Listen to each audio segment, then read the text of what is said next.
గత వైసీపీ ప్రభుత్వం వెటర్నరీ అంబులెన్సులు వాహనాల కొనుగోలులో భారీ అవినీతికి పాల్పడిందని టీడీపీ సభ్యులు ఆరోపించారు.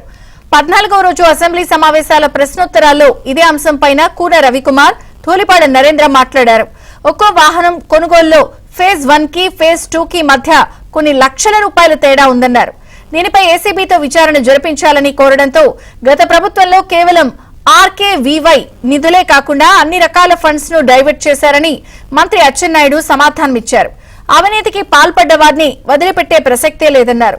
వీరిపై తగిన చర్యలు తీసుకుంటామన్నారు. నుంచి ఫండ్స్ డైవర్ట్ చేశారని వాళ్ళ మీద యాక్షన్.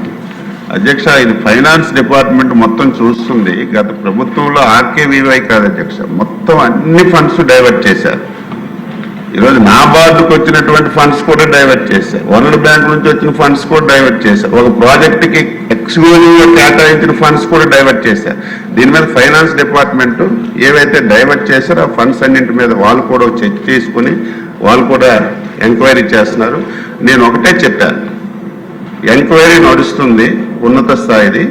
అది వచ్చిన తర్వాత దానివల్ల సాటిస్ఫాక్షన్ కాకపోతే ఇప్పుడు ఏవైతే సభ్యులు చెప్పారో ఏ ఎంక్వైరీ చేయడానికి ఇబ్బంది లేదు, ఒకటి నడుస్తుంది. కాబట్టి ప్రిలిమినరీగా మనకు రిపోర్ట్ వచ్చింది. ఫైనల్ రిపోర్ట్ వచ్చిన తర్వాత ఒకవేళ సాటిస్ఫాక్షన్ కాకపోతే ఇంకా ఉన్నత స్థాయి దర్యాప్తు చేసైనా సరే గతంలో ఎవరు తప్పు చేశారో తప్పు చేసిన వ్యక్తులను వదిలే